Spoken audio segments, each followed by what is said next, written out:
अगर नाम जब चल रहा है तो अशुलभ में लोके लब्धुमिच्छस्य यतनाद, जो बड़े प्रयास से यहां प्राप्त नहीं हो सकता वो तुम्हें प्राप्त हो जाएगा। सबसे बड़ी बात, सूक्ष्मता से विचार कीजिए। आप धन क्यों चाहते हैं? तो उत्तर आएगा भोगों के लिए। सीधी बात है। धन से हम मकान बना सकते हैं, हम सुंदर सुंदर भोग एकत्रित कर सकते हैं, कपड़ा लत्ता भोजन भोग सामग्री सब ठीक है। इन भोगों में सुख है, ये अज्ञान से आपने मान रखा है। नहीं तो ऐसे हैं जितना आप धन चाहते हो, जो भोग चाहते हो, ये सब उनके पास है लेकिन असंतुष्ट हैं। आपकी पहुंच नहीं है इसलिए वो आपसे थोड़ी बताएंगे। अपने लोगों को पता है। जिन पदों की आप आकांक्षा करते हैं, जिन भोगों की आकांक्षा करते हैं, जिस वैभव की आकांक्षा करते हैं, वो वैभव है, वो पद है, वो भोग है, पर एकांत में रोते हुए नजर आए हैं। रोते हुए। मान लीजिए बिना श्री भगवान के भजन के तुम्हें कहीं विश्राम नहीं मिल सकता। अगर संपत्ति ही चाहिए तो 5 वर्ष के बालक ध्रुव ने जब सुरुचि ने झड़क दिया कि अगर महाराज की सिंहासन पर बैठे हुए गोद में बैठना है तो जा नारायण का भजन कर और ये शरीर छोड़ और मेरे गर्भ से पैदा हो, तब तो सिंहासन का अधिकारी होगा, सुनीति के गर्भ से नहीं। माता सुनीति ने उसी बात को पुष्ट किया, बेटा तू विमाता को कटुवचन बोलने वाली मत मान, वो मां है, ठीक कहती है। महाराज तो मुझे दासी भी स्वीकार करना आप नहीं चाहते, तू परम कृपालु भगवान नारायण का भजन कर, हरि का, और उन्हीं से अपनी चाह की पूर्ति कर। चाह थी मुझे परम पद मिले, परम पद अटल पदवी ऐसी मिली, सप्त ऋषि उसकी परिक्रमा करते हैं। ध्रुव जी की सप्त ऋषि परिक्रमा करते हैं, ऐसी पदवी प्राप्त हुई। क्या चाहिए? अपना कितना प्रयास कर लेंगे आप? हम ये नहीं कहते कायर बन करके बैठ जाओ, आप अपने कर्तव्य का पालन करें पर नाम जप करते हुए। जो चाहिए विश्वास कीजिए, अगर भगवान का भजन करते हुए तुम भगवत प्राप्ति नहीं कर पाते, भ्रष्ट हो जाते हो, तो श्रीमान कुलवानों के यहां तुम्हारा अगला जन्म होगा। परम पावन जहां वैभव ही वैभव है, जिन भोगों में तुम भ्रष्ट हुए हो उस भोगों की बाहुल्यता होगी, और भक्ति के संस्कार उन भोगों से वैराग्य दिलाकर अगला जन्म भगवत प्राप्ति करा ही देगा पक्का। 2 प्रकार का जन्म होता है योग भ्रष्ट का। यदि वो भोगों में भ्रष्ट हुआ है तो भोग की बाहुल्यता और भक्ति संपन्न घरों में जन्म होगा, और यदि वो वैराग्य की चूक हो गई है तो अगला जन्म उसको सीधे ऐसे गृहस्थों के यहां होगा जो अकिंचन वैरागी और भगवत भक्त होंगे, जहां जन्म से वैराग्य के संस्कार और फिर भगवत तत्व का बोध, भगवत प्राप्ति। घाटा तो है ही नहीं। थोड़ा भी नाम जप किया तो दुर्गति से बचाकर सदगति में लगा देगा। जो चाहिए वो प्राप्त, विश्वास कीजिए। पर किसान भी खेती बोता है तो इंतजार करता है, सुरक्षा करता है, सींचता है, निकालता है, तब वो जाकर के कहीं फसल प्राप्त करता है। ऐसा नहीं कि दूसरे तीसरे दिन उसे फसल मिल जाती है। आज आप नाम जपना शुरू, सोचते हैं एकदम चमत्कार हो जाए, जो कहा जा रहा है एकदम संपत्ति आ जाए, एकदम सारे दुख मिट जाए। ऐसा नहीं होता, ऐसा नहीं होता। कोई कार्य एकदम ऐसे नहीं होता, उसकी भूमिका बनती है। पहले अनर्थों की निवृत्ति होती है, जिसको पाप कहते हैं। पाप प्रवृत्ति का नाश होता है, पहले पाप नाश, फिर पाप प्रवृत्ति का नाश, फिर भागवतिक भावों का उदय, फिर जो चाहोगे प्राप्त हो जाएगा। विपुल धन स्त्री पुत्र गे हो तमादि, उत्तम स्त्री उत्तम पुत्र उत्तम धन जो चाहिए मिल जाएगा। भगवान ने कहा है आर्त अर्थार्थी जिज्ञासु ज्ञानी 4 प्रकार के भगत होते हैं। एक संकट निवृत्ति के लिए, एक धन प्राप्ति के लिए। धन भी चाहिए तो श्री हरि का भजन करो और अपने कर्तव्य का पालन करो, और जैसे तुम्हें वो रख रहे हैं वैसे राजी रहो। आगे चलकर जब इस फसल की अन्न राशि एकत्रित होगी, अर्थात तुम्हारे इस भजन का फल आएगा, तो निहाल हो जाओगे, इसी जन्म में निहाल हो जाओगे। मान लीजिए, प्रार्थना है, मान लीजिए ये मनमानी आचरण बंद करके भगवान के आश्रित होकर नाम जप कीजिए। ये तुम्हारे गंदे आचरण, गंदा भोजन, गंदे विचार ये तुम्हारा नाश कर देंगे। जो तुम्हें लगता है अरे कुछ नहीं है, जब विपत्ति और संकट और पापों का फल आता है तब समझ में आता है कि हमने क्या गलती की है। इसलिए कर निपतित मुक्तिम कृष्ण भक्तिम, बहुत सुंदर बात कर। यदि तुम्हें विपुल धन चाहिए, सुंदर स्त्री चाहिए, पुत्र चाहिए, वैभव चाहिए, उत्तम घर चाहिए, सच्ची मानिए बार बार सच्ची इसलिए कह रहे कि आप विश्वास कर लीजिए, विश्वास कर लीजिए। बिना किसी प्रयास के अनायास ही अनंत ब्रह्मांडों का सृजन भगवान ने किया है। ये तुम्हारे लिए कुछ बड़ी बात नहीं है, तो क्यों नहीं कर देते भगवान? इसलिए नहीं कर देते कि तुम अपने अहम को पुष्ट किए हो, तो अहंकारी को अपने कर्म का भोग भोगना होता है। यह सिद्धांत है। अहंकार विमूढ़ात्मा करता हमिति मन्यते, तो भोगता उसको बनना पड़ेगा। अवश्य में भोक्तव्यम कृतम कर्म शुभाशुभम। और अगर अहंकार भगवान के चरणों में समर्पित कर दो तो जीवन का वो प्रकाश, वो आनंद, वो वैभव कैसे तुम्हें बताए? किस बात की कमी है? हमारा चिंतन प्रभु में नहीं जुड़ा, बस इसी बात की कमी है। अगर हमारा चिंतन जुड़ जाए तो श्रीपाद प्रबोधानंद जी कह रहे हैं, असुलभ मिह लोके, जो इस लोक में तुम्हें लुब्ध मिच्छस्य यत्नाद, यत्न करने पर भी नहीं प्राप्त हो सकता, वो विपुल धन स्त्री पुत्र गेहोत्तम आदि, उत्तम गेह, उत्तम स्त्री, उत्तम पुत्र, उत्तम संपत्ति, ये तुम्हें प्राप्त हो जाएगी। बोले नहीं, ये तो मुझे नहीं चाहिए। तो बोले कर निपतित मुक्तिम, तुम्हारे हाथ में मोक्ष पदवी, भजन करो। बोले ये भी नहीं चाहिए। तो बोले कृष्ण भक्तिम च, श्री कृष्ण की प्रेम लक्षणा भक्ति प्राप्त हो जाएगी। परम धाम वाद्य वृंदावनाख्यम, यदि वृंदावन धाम का आश्रय लेकर भजन शुरू कर दिया, सब कुछ प्राप्त हो जाएगा। वृंदाटवी सहज वीत समस्त दोषा, दोषा करा नपि गुणा करताम नयंती, पोषाय में सकल धर्म बहिष्कृतस्य, शोषाय दुस्तर महागचयस्य भूयात्। चाहे जितना बड़ा पापी, नीच आचरण करने वाला दोषी पुरुष हो, वृंदाटवी सहज वीत समस्त दोषा, दोषा करा नपि गुणा करताम नयंती। जिसमें एक भी गुण नहीं है, केवल पापाचरण है, ऐसा पुरुष भी यदि धाम का आश्रय ले ले और नाम जब शुरू कर दे, तो कह रहे हैं सर्व दोषों का नाश करके सर्व गुणवान बना देता है। महर्षि ब्रह्म ऋषियों के पदवी में पहुंच गए केवल नाम जप करके, भगवान का आश्रय लेकर के। पोषाय में सकल धर्म बहिष्कृतस्य, मेरे में एक भी धर्म नहीं, मैं सर्व धर्मों से बहिष्कृत हूं, पर मेरा महान पालन किया वृंदावन ने और मेरे दुस्तर पापों का नाश करके सर्व गुणवान बना दिया।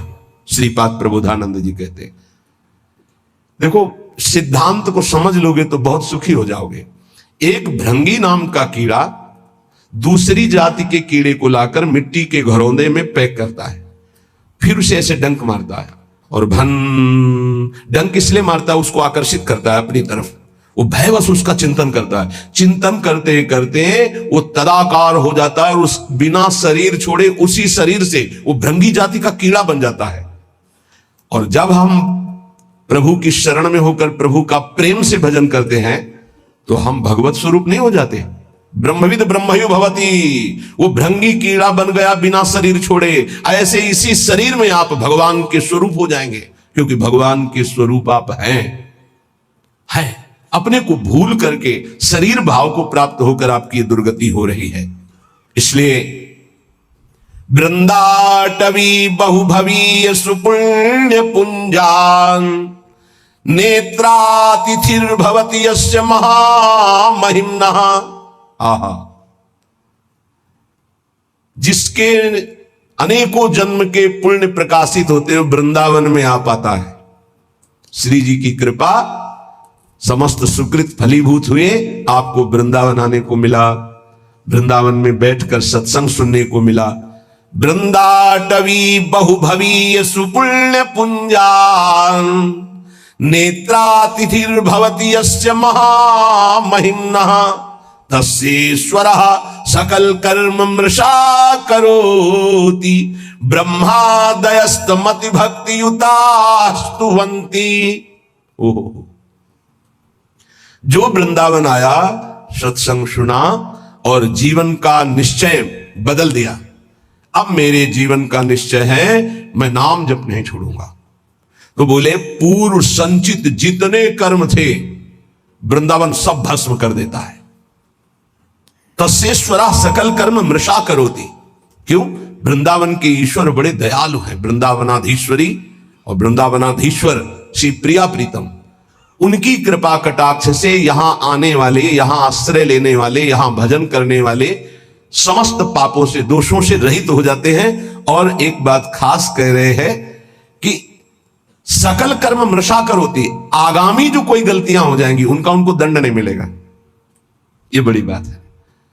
यही बात हरिवंश महाप्रभु ने कहा अपने शरणागत श्री विठलदास जी को कि तिहारे आगिले पाछले अपराध हरिवंश केवी।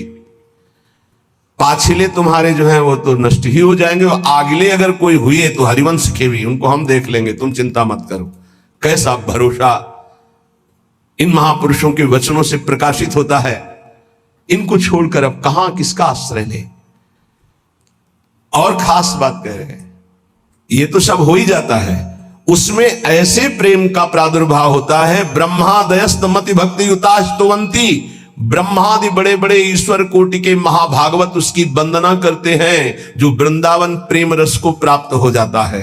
इसलिए वृंदावने सकल पावन पावनेस्मिन सर्वोत्तमोत्तम चर स्थिर सत्व जाते श्री राधिका रमण भक्ति रसैक कोशे तोषेण नित्य परमेण कदा वसामि।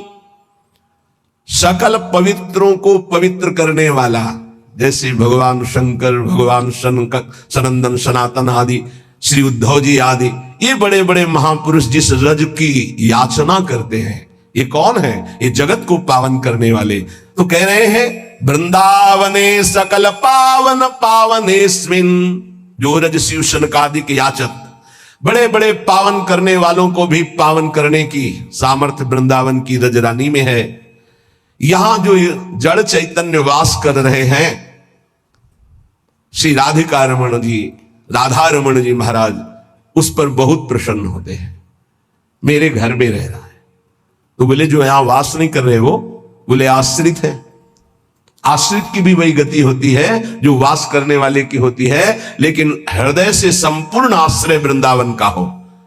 तो भक्त रसैक कोशे तोषेण, जब राधा रमण जी प्रसन्न हो जाते हैं तो अपना खजाना खोल देते हैं।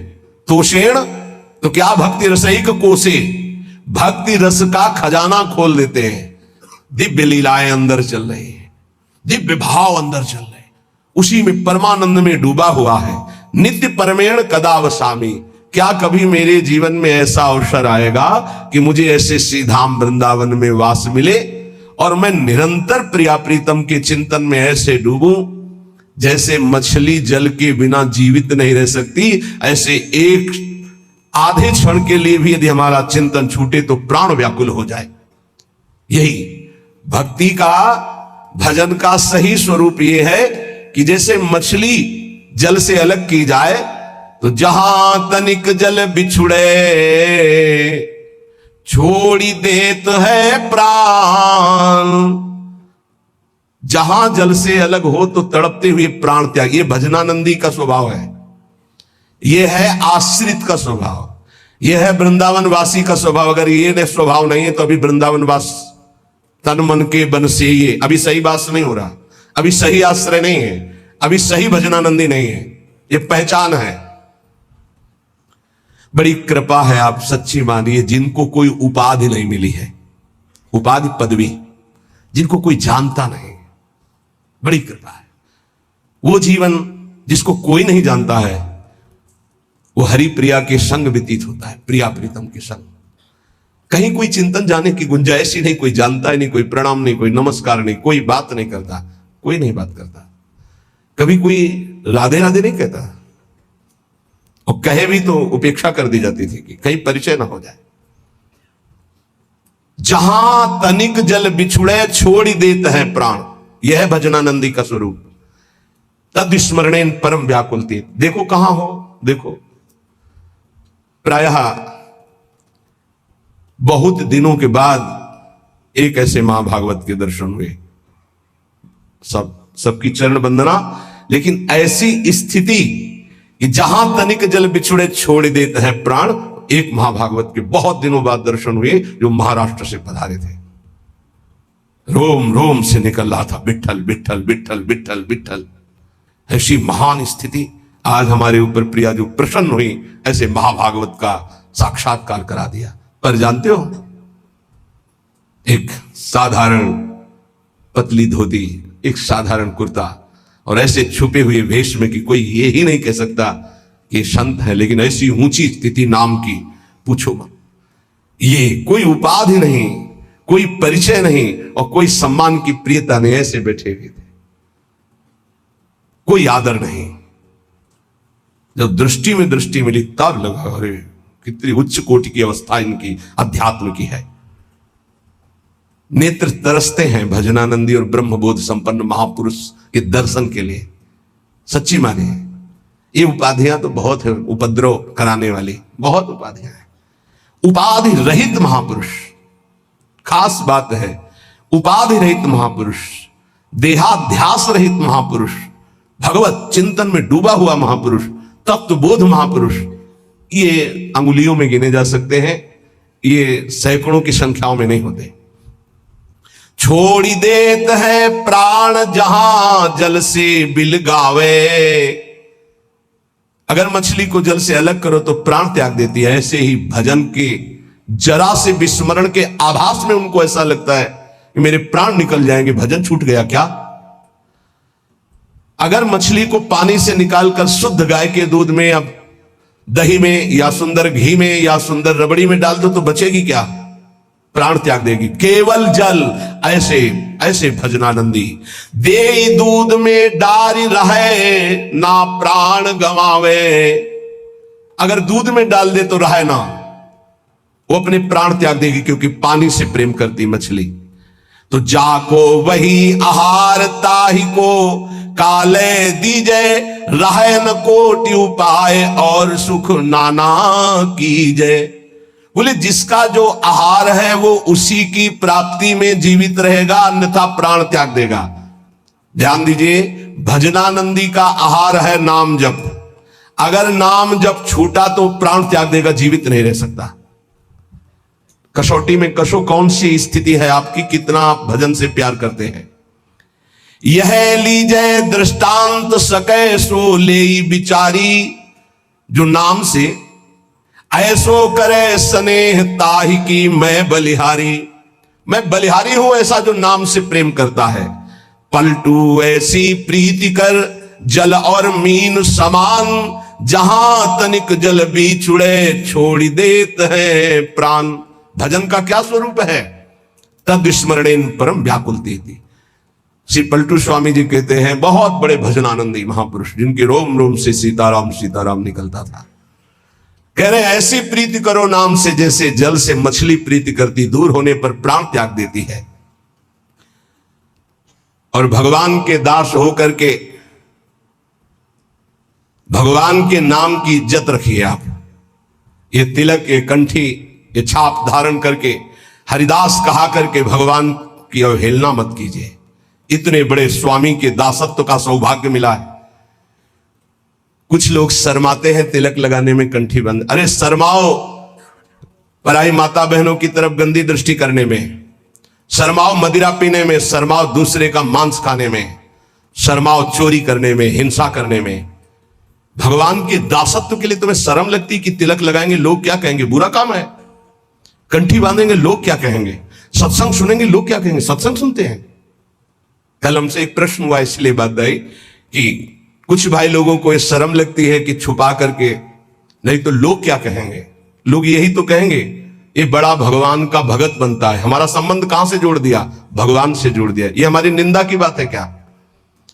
अगर गुरु मंत्र ले लिया है, तिलक कंठी धारण नहीं करते हो तो बहुत बड़ा अपराध करते हो। ये तुम्हें नरकगामी बनाने की स्थिति में पहुंचा देगा। मनमानी आचरण कराएगा और अपराध बन जाएंगे, दुर्गति में पहुंच जाओगे। ये दासत्व है जो हम कह रहे हैं, उसको प्रार्थना को मान लीजिए। ये साधारण नहीं कंठी तिलक, केवल कंठी तिलक धारण किए हो और जितनी आज्ञा है उतने माला कर रहे हो और चलते फिरते राधा राधा, तो जीवन में वो स्थिति आ जाएगी तुम्हारी, देखना, जिसमें आनंद ही आनंद होता है, चाहे जैसी परिस्थिति हो, हर परिस्थिति में आनंद। अरे कोई हमारे प्राण लेने की धमकी दे दे कि अगर कल से तिलक लगाओगे तो चौड़ी छाती करके 12 तिलक लगा के घूमना चाहिए, मार, देखते तू जगत का विधाता है या विधान किसी और का है। अगर मरना है तो तू मारे या ना मारे, मरना ही है उसी क्षण। और अगर नहीं मरना है तो काल भी नहीं मार सकता। समुझ जाए सरलते डरत ना काल डर। किसी के मजाक करने पर, विनोद करने पर तुम कंठी तिलक और माला छोड़ दो, लोग क्या कहेंगे। धिक्कार है तुम्हारी बुद्धि को जो भजन की तरफ चलने के लिए लज्जा करती है और पाप की तरफ चलने के लिए छाती चौड़ी कर देते हैं। पाप की तरफ लज्जा नहीं आएगी। अरे चौड़ी छाती करो भगवान के दासत्व के लिए। कैसे तुम हो। अकबर आगरे में आया करता था तो देखा जिधर दृष्टि डाले सब तिलक छापधारी राजा लोग बैठे। वो बादशाह था दिल्ली में, प्रधान पद पर बैठा हुआ। उस समय ऐसा था, छोटे छोटे राजा होते थे और उन सब का बादशाह स्वामी होता था, जैसे हर प्रदेश के मुख्यमंत्री और फिर राष्ट्रपति। तो देखा सब राजा तिलक लगा। मेरा फरमान सुना दिया जाए, जो कोई कल तिलक लगा के आएगा तो गर्म लोहे से मस्तक दाग दिया जाएगा, मानो मृत्युदंड। अब सब थर्रा गए। बादशाह का फरमान वो तो लागू ही हो जाएगा। दूसरे दिन जितने और राजा थे सब कोई तिलक नहीं लगाए, कोई कंठी नहीं बांधे, मृत्यु का भय। हरिराम व्यास जी के शिष्य मधुकर शाह ने विचार किया कि गुरु प्रदत्त तिलक कंठी है, ये तो एक मुल्क का बादशाह है, अनंत ब्रह्मांडों के बादशाह का ये दासत्व परम सौभाग्य से मिलता है। आपको क्या पता, आपको ऐसा खिलवाड़ लगता है कंठी तिलक? ये खिलवाड़ नहीं है। मंगल सूत्र की महिमा तो सुहागवती ही जानती है ना। कुंवारी कन्या क्या जाने, जिसने वरण ही नहीं किया या व्यभिचार नहीं किया जाने, जिसने पातिव्रत ही नहीं धारण किया। ऐसे ही कुमार्गामी क्या जाने सत्य मार्ग के इस कंठी तिलक का प्रभाव। तो क्या जरूरत है इसकी, अंदर अंदर भजन करो। ऐसे ऐसे भी बड़े कहने वाले आते हैं, क्या जरूरत है मांग भरने की, क्या जरूरत है सुहाग भरने की। ये वो बातें करते हैं जिनके धर्म नहीं है हृदय में। उन्होंने सोचा गुरु प्रदत्त तिलक कंठी, और ये कह रहा है नहीं बांध के आना तो मृत्यु स्वीकार, आज सभा में मरूंगा लेकिन कंठी तिलक नहीं उतार सकता। तो पहले तो अंगरखा पहन के जाते थे, तलवार लगी हुई, आज सब उतार दिया, केवल नीचे की धोती, द्वादश तिलक, तलवार खोस कर गए। सभा में वैसे तो जाके बंदगी की जाती थी, बिल्कुल बंदगी नहीं की, सीधे खड़े हुए। अकबर ने कहा कि तुमने फरमान नहीं सुना मधुकर शाह? खींच ली तलवार और कहा आपका फरमान एक मुल्क के बादशाह का है, मेरे गुरु का फरमान अनंत मुल्कों के बादशाह का ये दासत्व है। देखते हैं कौन आकर तिलक मिटाता है। जैसे मानो भगवान नरसिंह का आवेश हो गया, सभा थर्रा गई। तत्काल अकबर ने कहा नहीं नहीं, बस मैं ये देखना चाहता था सच्चा तिलकधारी कौन, जय हो तुम्हारी मधुकर शाह। तत्काल बदल गया। जिस समय भगवत आवेश में उनका देखते हैं कौन, उन्होंने कहा कि आदेश करो। मधुकर शाह ने कहा आदेश नहीं, प्रार्थना निवेदन है, हमारे ब्रजमंडल में कभी भी कोई शिकार न खेले और इस ब्रजमंडल के अंतर्गत किसी के ऊपर कंठी तिलक पर कोई भी आपका फरमान न जारी हो। बोले स्वीकृत है। निष्ठा में सब कुछ होता है। बोले ऑफिस जाना है, कंठी तिलक बांध कर जाएंगे, वो ऑफिस में नौकरी में निकाल दिए जाएंगे।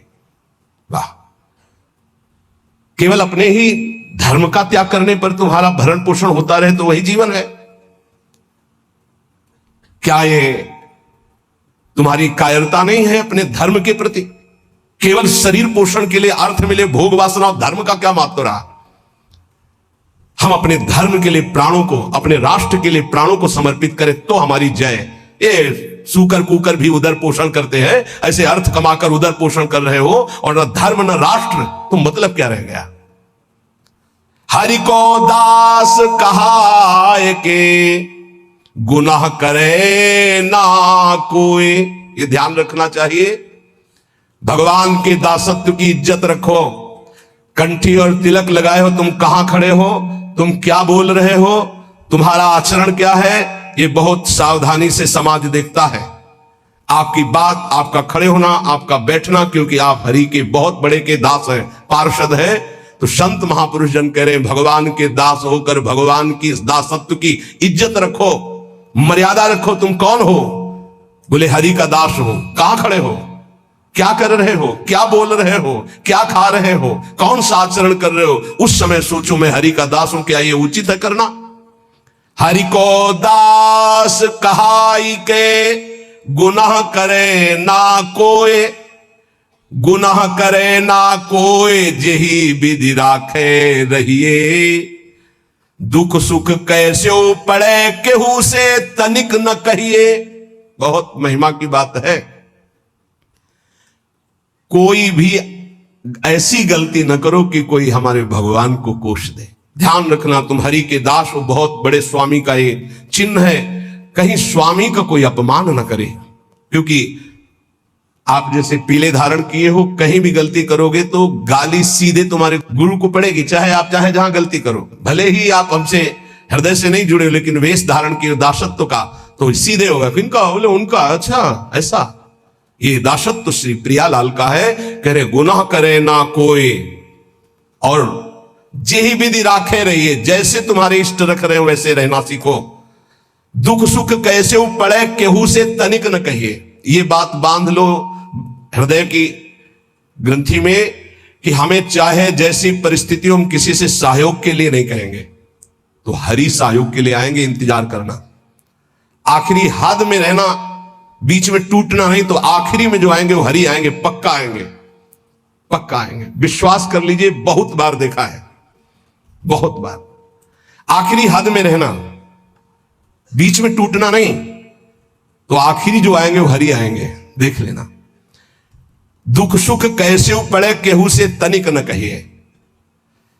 कभी ऐसा जीवन में नहीं कहा गया है कि बीमार हो थोड़ा सहयोग करोगे क्या? कभी जीवन में नहीं। जैसी परिस्थिति, और सेवा में जाने पर कभी आभास नहीं होने दिया कि शरीर कष्ट में है। पूरी यथावत प्रसन्न मुद्रा में सेवा, बाहर निकल गए, फिर लेट गए। कैसी भी परिस्थिति हो सामने जानने न दो, और किसी को अपने हृदय की कमजोरी मत बता। खाने को नहीं है, दर्द है, बहुत समस्या है, मेरा हरि जान रहा है और उसने पास किया है ऐसी परिस्थिति, तो उनके द्वारा किया हुआ विधान मेरे लिए परम मंगल विधान है। रहीमन मन की मन व्यथा रखिए मन में गोए, सुनी चले हैं लोग सब बांट न ले है कोई। उपहास करेंगे लोग, कहना नहीं, अंदर की बात केवल अपने हरि से कहो। तेरे मन में और करने वाला है, और तू न करे खराब नाहक को निस दिन दौरे। बाको कीजे याद जाहि की मारी टूटे, आधी को तू जाए घरे में सब में फूटे। पलटू गुनाह किए से भजन माही भंग होए, हरि को दास कहाए के गुनाह करे ना कोई। तेरे मन में और करने वाला है, और तू ना करे खराब नाहक को निस दिन दौरे। ए भाई, तू हरि का दास है, तेरी सारी जिम्मेवारी हरि की है। तू नाहक में अपने आप चिंता लेकर परेशान हो रहा है। पक्की बात, पक्की बात।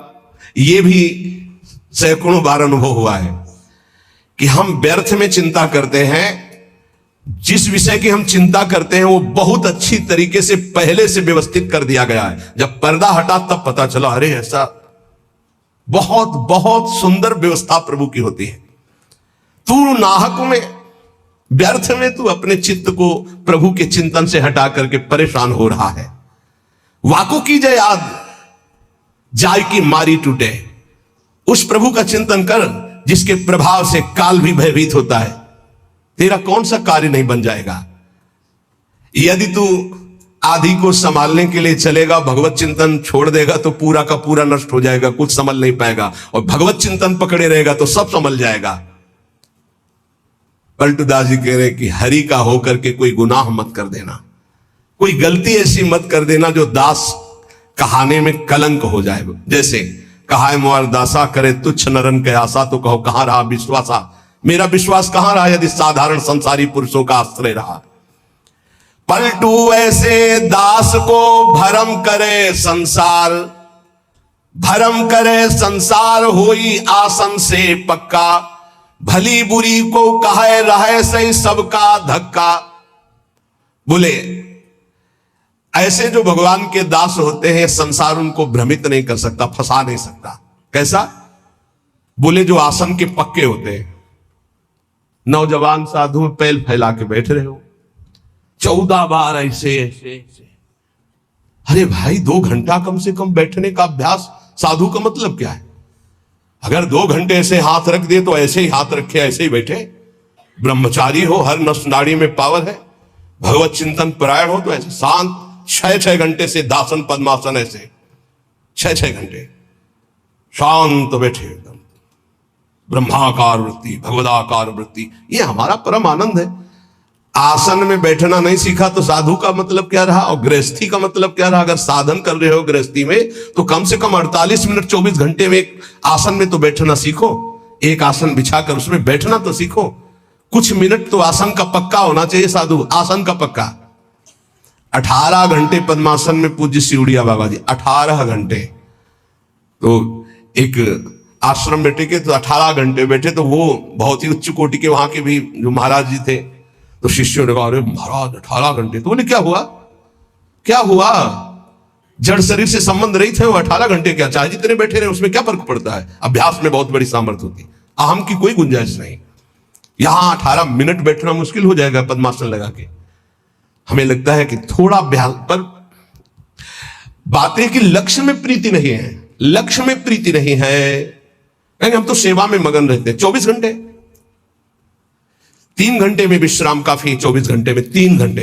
अगर हमारी भगवदाकार वृत्ति है तो हर स्थिति को सहने की सामर्थ्य। मान लीजिए बहुत ऊंची स्थिति के लिए आपको कष्ट सहना पड़ेगा, आपको जानबूझकर कष्ट सहना पड़ेगा, थोड़ी देर बैठना सीखिए। ये आज भी गुरुजनों में हमने देखा है, समय है उस समय में अपने आसन पे रहते हैं, आसन पे बैठते हैं।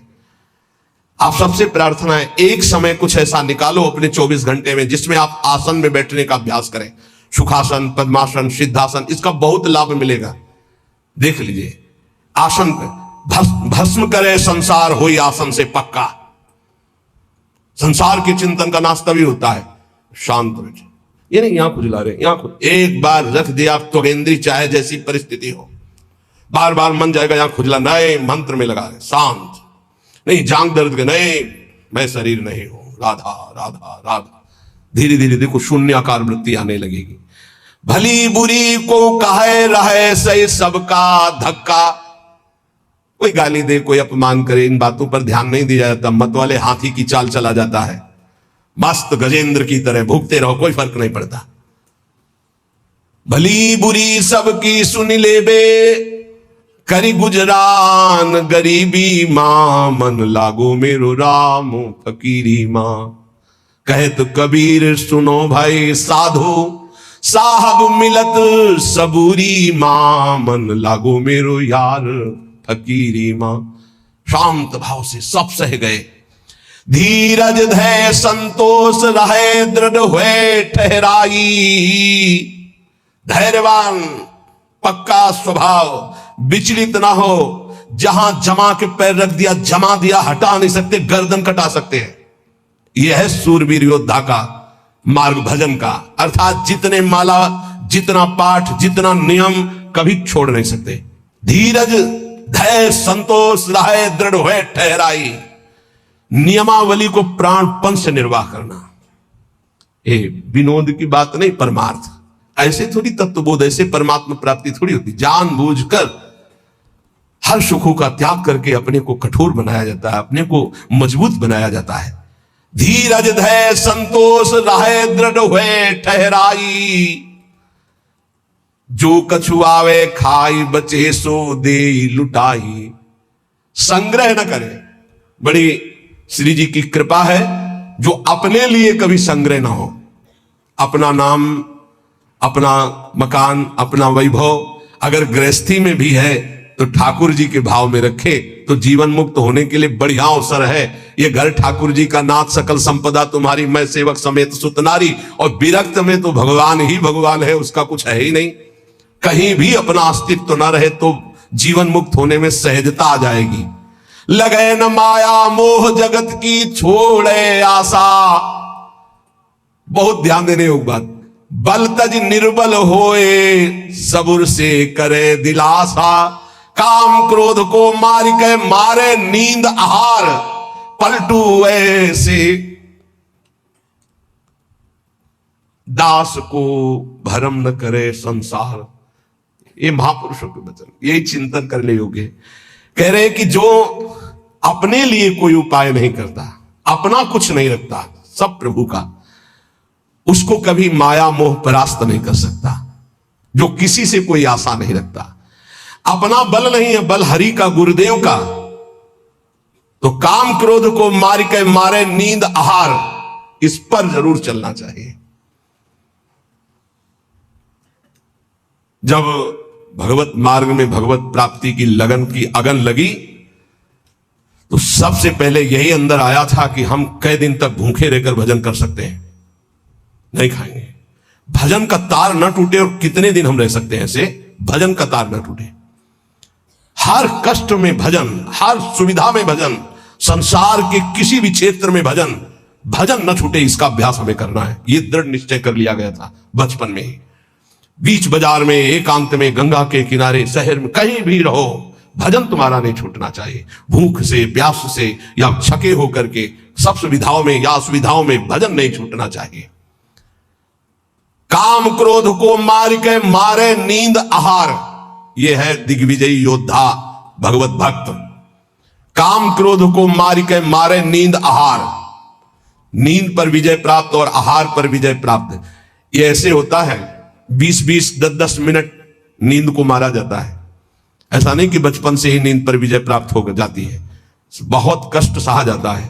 रात्रि में जहां गुरु आश्रम में थे, 9 बजे सो जाते थे, 4 बजे उठने का नियम था वहां प्रायः। गुरुदेव ने 2 बजे का नियम बनाया था। गुरुदेव 2 बजे उठते थे और सबके लिए छूट थी। 2 बजे उठते थे, 2 बजे उठा देते थे। प्रातः 2 बजे उठना और रात्रि के 9 बजे शयन करना, ऐसा नियमावली बनाई थी गुरुदेव भगवान ने। धीरे धीरे 9 से 9:10, 9:20, धीरे धीरे 10 तक पहुंचे। ऐसी लगन जब बढ़ती है, 3 घंटे विश्राम, 12, 1, 2, बस वही लीला यहां चल रही है। जो अभ्यास दृढ़ कर लिया जाता है, वो अभ्यास दृढ़ हो जाता है। नींद अगर हमको परास्त करे तो साधक कैसा? हम अपना सत्संग भगवत प्राप्ति के लिए होता है, मनोरंजन के लिए नहीं होता। यहां वही बैठेगा जिसे भगवान की कृपा से भगवत प्राप्ति करवानी है, भगवान को वही बैठेगा। काम क्रोध को मार के मारे नींद आहार। अब उल्टा, जो मारे नींद आहार वो काम क्रोध को मार के, जो नींद और आहार को मार देगा वो काम विजयी हो जाएगा, वो क्रोध विजयी हो जाएगा। पक्का समझ लो, आहार से ही काम प्रकट होता, काम से ही क्रोध प्रकट होता। क्रोध और नींद दोनों गुरु भाई हैं, तमोगुण से प्रकट होते। निद्रालय से प्रमादो तम तत्तामस मुदाहरतम। पलटू ऐसे दास को भ्रम न करे संसार, ऐसे दास को भ्रमित नहीं करती है माया। साहब के दास कहाए यारो, जगत की आस न रखिए। समर्थ स्वामी को जब पाया, जगत से दीन न भाकिए। थोड़ा सा तो सहयोग कर ही दो आप। नहीं, कभी भगवान का दास होकर किसी भी निमित्त उत्सव आदि के लिए भी नहीं। जो कल हमारे पास उत्सव जन्मदिन का आपके आ रहा है, ऐसी व्यवस्था, कुछ व्यवस्था नहीं। सत्संग करते हैं, जन्म दिवस है, हम अपने गुरुदेव का पूजन कर आएंगे, बस। बिल्कुल नहीं, कुछ नहीं होगा। यही भेंट है कि तुम हमारा सत्संग सुनो और भगवत प्राप्ति करो। चाहे गुरु पूर्णिमा हो, चाहे जन्मदिन, आज से सब बंद। कुछ नहीं, कोई किसी का पूजन नहीं, किसी का आना जाना नहीं। ऐसे रोज सत्संग सुनो, और जैसे एकांतिक होता है वैसे एकांतिक हो, दर्शन जैसे रोड में होते होते। और जब कल हमको सुनने को मिला कभी 2-4 दिन में कभी शुरू है, अब हमें तारीख वारीख तो पता नहीं। कल शाम से हम चिंतित हो गए कि बेमतलब पूरा जीवन हम कभी इसके लिए नहीं बैठे, अब 4-5 घंटे इसके लिए हमें बैठना पड़ेगा कि भगत जी आ रहे हैं, हैप्पी बर्थडे कहेंगे। बिल्कुल नहीं, बंद, बिल्कुल बंद, कोई मतलब नहीं, इतना भी अंतर नहीं। जैसे रोज चल रहा है ऐसे सत्संग चलेगा। न यहां गुरु पूर्णिमा मनाई जाएगी, न यहां जन्मदिन मनाया जाएगा। यही गुरु पूर्णिमा जो तुम सुन रहे हो, भजन करो, हमारा सत्संग सुनो, हमारी बात मानो, मंत्र जपो, नाम जप करो, यही हमारी भेंट है। इस उदर पोषण के लिए हम जो भिक्षुक जन है, वो हमारी स्वामिनी जो चला रहे हैं, चलावे उनकी गरज हो तो, ना चलावे तो ना चलावे। हम इसके लिए बाबा जी बने नहीं बैठे कि पूजवा किसी भी तरह का कोई भी किसी भी तरह से अर्थ प्राप्ति के लिए कोई उपाय नहीं रहेगा। और फिर जो श्री जी चलाएंगे तो दूध पिलाएंगे तो दूध पिएंगे, रबड़ी खवाएंगे तो रबड़ी खवाएंगे, चना पवाएंगे तो चना, और ऐसे रखेंगे तो हवा खा के रहेंगे। ये सब नहीं। सबसे प्रार्थना है हमारी, अगर भावना को आप समझ पा रहे हो, आपको अगर हमारा जन्म उत्सव मनाना है, गुरु जन्म उत्सव या गुरु पूर्णिमा, तो हमारी बात माने और खूब भजन करें। तुम्हारा मंगल हो, स्वस्थ रहो, भगवत प्राप्ति करो, यही हमारी गुरु पूर्णिमा है, यही हमारा जन्मदिन है। इसके अलावा कुछ उत्सव नहीं मनेगा, यहां कोई उत्सव नहीं मनेगा। उत्सव है भावोत्सवेन भजताम रस काम धेनु तम राधिका चरण रेणु माम स्मरामि। अर्थ के लिए कोई व्यवस्था यहां नहीं रहेगी। हमें श्री जी अगर जो देंगे उससे हमारा भरण पोषण होता है, संसार से नहीं। महारानी के आगे जो चढ़ जाता है उसी से हम भरण पोषण जो व्यवस्था होती है ये नहीं करेंगे। इसलिए सब खुला बजा कह दिया कि अपने जो सेवा में है संत जन, जो सब भगत जन है, जान ले ये कुछ नहीं चलेगा, ना लाइन लगेगी, ना कोई निमंत्रण होगा किसी को, ना कोई यहां भीड़ लगेगी। जैसे हो रहा है ऐसे रोज नित्य होगा। बस आप अपनी बात को समझें, गुरु मंत्र को जपें, नाम को जपें, गुरु आज्ञा का पालन करें, यही महोत्सव है। इस महोत्सव के लिए हमारा जीवन है। हम श्री जी के हैं, श्री जी के रहेंगे, श्री जी ही हमारा जीवन है। ये महान उत्सव हो रहा है, नाम कीर्तन उत्सव हो रहा है, श्री जी का झूलन उत्सव हो रहा है, श्री जी की आरती उत्सव हो रहा है, श्री जी का वन विहार हो रहा है। यही हमारे जन्म का उत्सव है, यही हमारा उत्सव है, यही हमारी गुरु पूर्णिमा। अगर ये नहीं तो सब नाटक है, उसको हम नहीं मानते। किसी से हमें कभी भी इशारा करना पड़े किसी भी बात के लिए, बिल्कुल नहीं, बिल्कुल नहीं। कोई ऐसा उत्सव नहीं, ना लेना ना देना, और मगन रहना, हरिनाम लेना, हरिनाम देना, राधा नाम गाना, राधा नाम गवाना, यही हमारा उत्सव है। सील स्नेह शीतल बचन यह संतन की रीति, सुनत बात के जुड़ाए जावे सबसे करिए प्रीति। संतों की रीति यही है कि उनके वचन सुनकर संसार के ताप से तापित जीव आनंद को प्राप्त हो जाए। हमारे प्रभु अंदर की बात देखते, देखो बहानेबाजी जो है, अंदर का भरोसा टूटा ना प्रभु का, तो बाहर का नाटक प्रभु की प्राप्ति नहीं करा सकता। अंदर का भरोसा, अंदर से अगर अर्थ प्राप्ति का किसी भी तरह से भाव बन गया तो हमारा जितना किया करा ऐसा माटी हो जाएगा। चाहे हमारे शिष्य हो, चाहे हमारे मित्र हो, सब ये बात सुन लीजिए।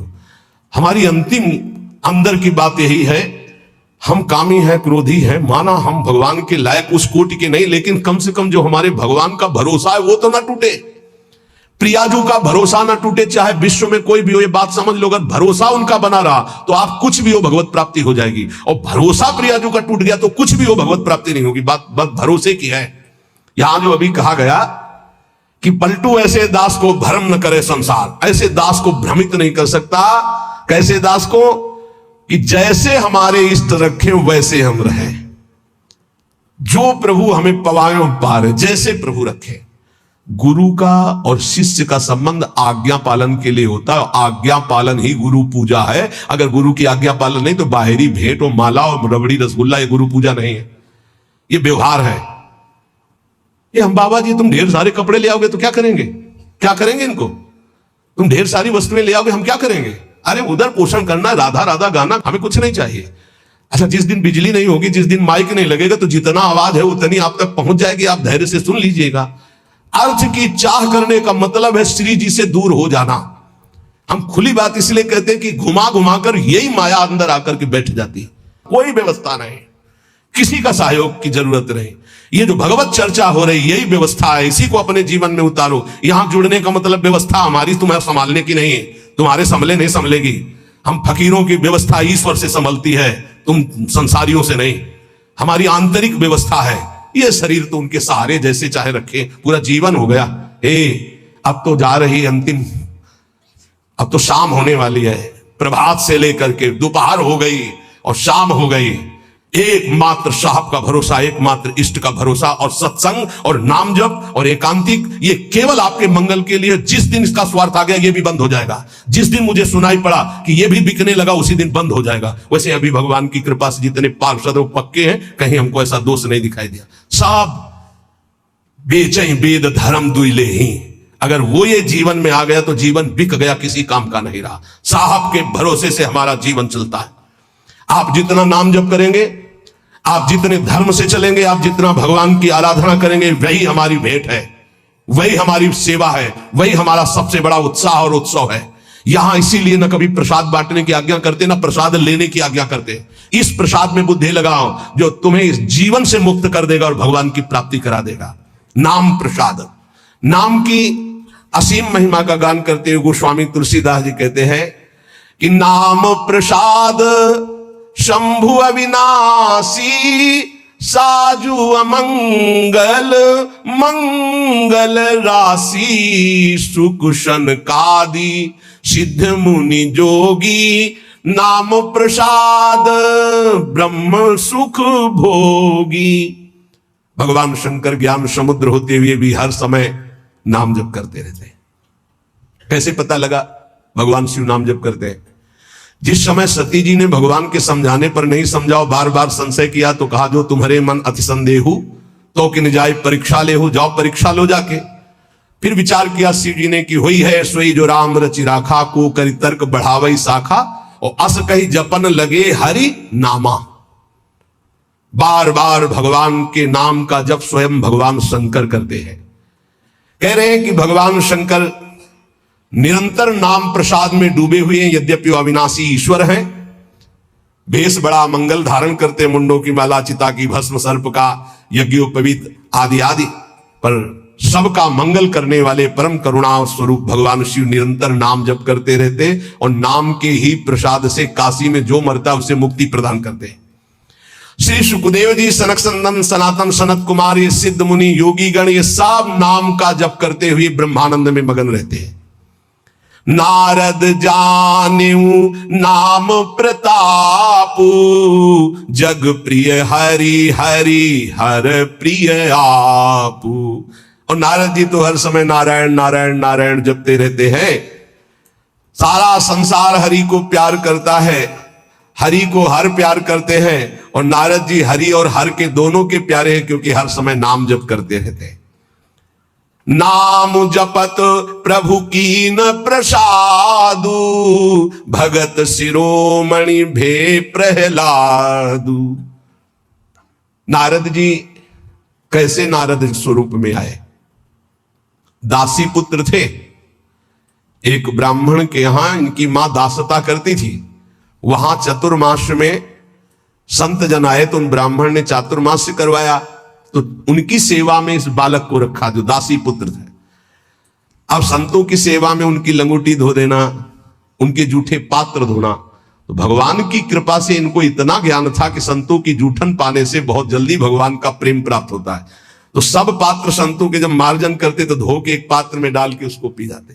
संतों के चरण दबाना, संतों की सेवा करना, संतों के पास बैठकर भगवत चरित्र सुनने से ज्ञान हुआ कि नाम निरंतर जपना चाहिए। कहीं भी चर्चा संत जन करेंगे तो नाम रूप लीला धाम की करेंगे। निरंतर नाम जपने का अभ्यास और संत सेवा 4 महीने के बाद जब संत जन जाने लगे तो भारी व्याकुलता हुई कि अब जिएंगे कैसे, बिछुरत एक प्राण हरि लेगी। थोड़े ही दिनों में मां पधार गई, सांप ने काट लिया। बालक ने विचार किया अब तो स्वच्छंदम, मुझे कौन रोकेगा। घोर जंगल में एकांत में नाम जप करते हुए भगवान के ध्यान के लिए व्याकुल हो गए। सुंदर सरोवर देखा, स्नान किया, जल पिया, पीपल के वृक्ष के नीचे बैठकर ध्यान लगाया। साक्षात अनंत ऐश्वर्य माधुर्य संपन्न भगवान चतुर्भुज नारायण का दर्शन हुआ। अचानक वो रूप गायब हो गया। बड़े विकल हुए, रोने लगे। तब कहा अध कचरे योगी को मेरा साक्षात दर्शन नहीं होता। ये मैंने ध्यान में दर्शन इसलिए दिया कि तुम मेरा चिंतन करते हुए शरीर छोड़ो। अब अगला जन्म तुम्हारा महाभागवत के रूप में होगा। नाम जप और भगवान के ध्यान के प्रभाव से वो दासी पुत्र देवर्षि नारद बन गया। उन्हीं नारद जी ने प्रहलाद जी को कयाधु के गर्भ में थे, जिस समय देवराज इंद्र को पता चला हिरण्यकश्यप तपस्या में है, तो आक्रमण किया कि उसके पुत्रों को नष्ट कर दो, परिवार को नष्ट कर दो, क्योंकि ऐसे महाबली दैत्य का परिवार आगे चलकर देवताओं के लिए कंटक बनेगा। तो जो बड़े पुत्र थे वो तो भाग गए। महल में जब गए तो कयाधु जी मिली, गर्भवती थी। विचार किया कि स्त्री की हत्या करना निषेध, फिर गर्भवती, तो ये जब गर्भ प्रकट होगा तो इसको मार दूंगा, फिर इनको छोड़ दूंगा। बंदी बना के ले जा रहे थे। देवर्षि नारद जी रास्ते में मिले। देवराज इंद्र से कहा ऐसा अधर्म कैसे कर सकते हो? उनका इसके गर्भ में दैत्यराज हिरण्यकश्यप का वीर है, मैं उसका नाश करूंगा जब ये प्रकट होगा। बोले तुम्हारी क्या सामर्थ्य, काल भी नहीं नष्ट कर सकता। बोले क्यों? बोले इसके गर्भ में महाभागवत प्रहलाद जी वास कर रहे हैं। अपने आश्रम ले गए। वहां जाके जो भगवान नाम महिमा सुनाई, जो भगवान के चरित्र सुनाए कि गर्भस्थ शिशु को ज्ञान हो गया। जैसे गर्भस्थ शिशु अभिमन्यु को अर्जुन ने उपदेश किया, लक्ष्य किया गर्भस्थ शिशु का, तो चक्रव्यूह वेदन की प्रक्रिया सीख गए। आखिरी द्वार में मां सो गई थी, इसलिए नहीं भी वो समझ पाए। मतलब गर्भस्थ शिशु पर बाह्य आचरण, बाह्य वार्ता, व्यवहार का बहुत बड़ा प्रभाव पड़ता है। नारद जी अपने आश्रम में प्रहलाद जी को नाम का उपदेश किया, तो नाम जपत प्रभु कीनु प्रसादु, भगत शिरोमणि भे प्रहलादु। जहां उनके ऊपर कोई भी मार या विपत्ति ऐसे हरी हरी हरी हरी हरी कुछ नहीं बिगड़ पाया। मित्रजन प्रहलाद जी से कहते, क्या तुम जादू जानते हो कि इतना सब करने पर तुम्हें कोई कष्ट नहीं होता? तो उनका ये जादू हम आपको भी सिखा सकते हैं। हरि नाम, हरि हरि जिसके मुख से निकलता है कोई भी बाल बाका नहीं कर सकता। इसीलिए सनकादि परम ज्ञानी होते हुए हरिशरणम हरिशरणम ध्रुव संगलानि जपे हरिनाम पायो अचल अनुपम ठाऊ। नारद जी ने ही ध्रुव जी को उपदेश किया भगवान वासुदेव का मंत्र, नाम उच्चारण करके परम पदवी को प्राप्त किया। सुमिरी पवन सुत पावन नामू, अपने बस करी राखे रामू। हनुमान जी महाराज राम राम राम राम राम राम राम, हनुमान जी के अधीन है राम जी। जानकी जी ने आशीष भी दिया, राम रसायन तुम्हारे पाशा। अगर भगवान श्री राम का प्रेम रस प्राप्त करना है तो हनुमान जी की कृपा से ही प्राप्त होगा, क्योंकि जानकी जी का आशीष है, राम रसायन तुम्हारे पासा। राम जी का प्रेम, राम जी की प्रेम भक्ति हनुमान जी की कृपा के बिना नहीं मिल सकती। और राम जी स्वयं कहते हैं कि औरो एक गुप्त मत सबई कहो कर जोरी, शंकर भजन बिना नर भगति न पावे मोरी। सुमिर पवन सुत पावन नामो, नाम का बल देखो, हनुमान जी ने नाम के बल से राम जी को अपने अधीन किया। हाँ, अपने बस करी राखे रामू। ये बात जब कभी चिंतन में आती है ना, तो इसको सैकड़ों बार इस चौपाई को बोला है, सुमिर पवन सुत पावन नामू अपने बस करी। अजित भगवान को अपने अधीन करने की सामर्थ्य भगवान के नाम में है। वो धन्य है जो नाम से प्रेम कर रहे हैं। अभी तू अजामिलु गजु गनिकाऊ, भय मुकुत हरि नाम प्रभाऊ। बोले नीच अजामिल जो जीवन भर वैश्यागमन किया, घोर नरक की प्राप्ति होती, पुत्र के बहाने से अंतिम समय निकल गया। नारायण हरिनाम निकलने के कारण उसको परम पद की प्राप्ति हुई। गजेंद्र अंतिम समय बिल्कुल था कि ग्राह एक झटके में अब अंदर ले जाता। हरि भगवान सुदर्शन चक्र से ग्राह का उद्धार किया और गजेंद्र को बाहर किया। बहुत से ऐसी वैश्याएं हो गई जो भगवत प्राप्त हो गई भगवान नाम के प्रभाव से। कहो कहां लगी नाम बड़ाई, राम न सकहीं नाम गुण गाई। हद हो गई, गोस्वामी जी ने हद कर दी। कह रहे मैं कहां तक वर्णन करूं नाम की महिमा, स्वयं राम जी भी नाम की महिमा नहीं पूर्ण गा सकते, स्वयं नामी भी नाम की महिमा पूर्ण रूप से नहीं गा सकते।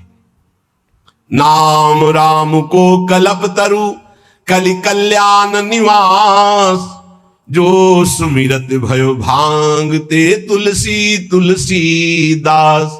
बोले नाम है कल्पतरु, जो चाहो प्राप्त कर लो नाम जप करके। कल्पतरु मनचाहा पदार्थ देने वाला नाम। कल्याण का निवास स्थान कौन है? बोले नाम। नाम जप रहे हो मतलब कल्याण हो गया। नाम जप रहे हो तुम्हारा संसार समुद्र से पार होने का पूर्ण विधान बन गया। नाम जप कर रहे हो तुम्हारी सारी कामनाएं पूर्ण हो जाएंगी। कह रहे नाम जपने से निकृष्ट उत्कृष्ट हो जाता है, निकृष्ट उत्कृष्ट हो जाता है। उदाहरण में दिया कि जैसे भांग का पौधा और कहां तुलसी का पौधा शालिग्राम पर, बोले निकृष्ट भी उत्कृष्ट हो जाता है नाम जप करने से। अहो वत्सो पचतो गरीयान यजिभ्यागे वर्तते नाम तुभ्यम, चाहूं जुगती निकालती हूं लोका, भय नाम जप जीव बिसोका। केवल कलयुग की ही बात नहीं कह रहा हूं, चारों युगों में, तीनों कालों में, तीनों लोकों में जिसने नाम जप किया वो शोक रहित परम पद को प्राप्त हुआ। कितने नाम जप किया ये नहीं कह रहे, जिसने नाम जप किया। अधिक से अधिक जितना तुम नाम जप करो तुम्हें निश्चित भगवान की एक नाम नहीं फिरी जाएगा, एक नाम नहीं फिरी जाए। एक सेकंड में अगर राधा बोला, अब दोबारा बोलो या ना बोलो, तुम्हारा काम इतने से ही बनना शुरू हो जाएगा। हमारा विश्वास कर लो इस बात पर क्योंकि पूरे रजिस्टर में एक नाम निकलेगा कि एक बार राधा बोला, एक बार कृष्ण बोला, तो भारी पड़ जाएगा। तो ऐसा कीमती नाम हर श्वास में क्यों ना जपो, जिससे तुम्हें प्रेम प्राप्त हो जाए। गोस्वामी जी कह रहे हैं, वेद पुराण संत मत येहू, सकल सुकृत फल राम सनेहू। समस्त वेद पुराण शास्त्र संतों का एक ही मत है, भगवान के नाम से प्रेम हो जाए तो सब शास्त्रों का सार मिल गया। सतयुग में ध्यान के द्वारा, त्रेता में यज्ञ के द्वारा, द्वापर में पूजा के द्वारा, पर कलयुग में परम सिद्धि नाम कीर्तन और नाम जप से ही प्राप्त होती है। नहीं कलि कर्म न भगति विवेकु, राम नाम अवलंबन एकु। कलयुग में और ज्यादा कुछ नहीं हो पाएगा। सामग्री शुद्ध नहीं है, बुद्धि शुद्ध नहीं है, आचरण शुद्ध नहीं है, वातावरण शुद्ध नहीं है, आसपास का परिकर शुद्ध नहीं है। एक बात से परम सिद्धि मिल जाएगी, नाम जप से। दूसरा बहुत कठिन है, दूसरा आप कलिकाल में सिद्ध होना बहुत कठिन, विचार करके देख लीजिए। नहीं कलि कर्म न भगति विवेकु, राम नाम अवलंबन। एकमात्र भगवान नाम। अगर छल कपट काम क्रोध लोभ मोह मद मत्सर ये कलयुग के सब पार्षद हैं, इनको तुम काल नेमी समझो। ये भेष बदल कर हमको लूटते हैं। काल नेम का वध किसने किया? हनुमान जी महाराज ने, परम विवेक ज्ञान संपन्न। तो कह रहे काल नेम कल कपट निधानु और नाम सुमत सुमरथ हनुमानु। कलयुग के जितने दोष हैं, काम क्रोध लोभ मोह मद मत्सर छल कपट ईर्ष्या द्वेष, सबका नाश करने के लिए नाम ऐसी सुमति पैदा करेगा जैसे हनुमान जी एक ही चपेट में काल नेम को परम पद दे दिया। ऐसे कोई भी दोस्त तुम्हें परास्त नहीं कर पाएगा यदि नाम चल रहा है, पक्का समझ लो। इसलिए उपासक सदैव भगवान के आश्रित होकर नाम जप करें। नाम जप में सब सिद्धियां, सब पद, सब ज्ञान, सब वैराग्य, सब प्रेम विराजमान है। जितना अधिक नाम जप करोगे उतने तुम्हारी गुरु पूजा हो गई, उतने तुम्हारी इष्ट पूजा हो गई, उतने तुम्हारे सारे ऋण मुक्त हो गए, सब कुछ हो जाएगा। नाम नाम निरंतर नाम जप करो। नाम जपने वाले के ऊपर कोई भी किसी भी तरह का विधि निषेध नहीं है। नाम जप करने वाले का कभी घाटा नहीं है। नाम जप करने वाले का कभी पतन नहीं है, कभी नाश नहीं। साधन करने वाले में धोखा हो सकता है। अन्य शास्त्री साधन कर रहा, चूक हो गई, फल नहीं मिलेगा। लेकिन नाम भाव कुभाव अनख आलसहु, नाम जपत मंगल दिशि दसहु। अनुष्ठान में श्रद्धा में कमी हो गई तो फल में कमी हो जाएगी, लेकिन नाम जप में श्रद्धा हो या ना हो, राधा राधा राधा तुम्हारी सदगति पक्की। इसीलिए कलयुग केवल नाम आधारा, सुमिर सुमिर नर उतरे पारा। निरंतर नाम जप करो। नाम जप से तुम्हारा सब हृदय पावन हो जाएगा।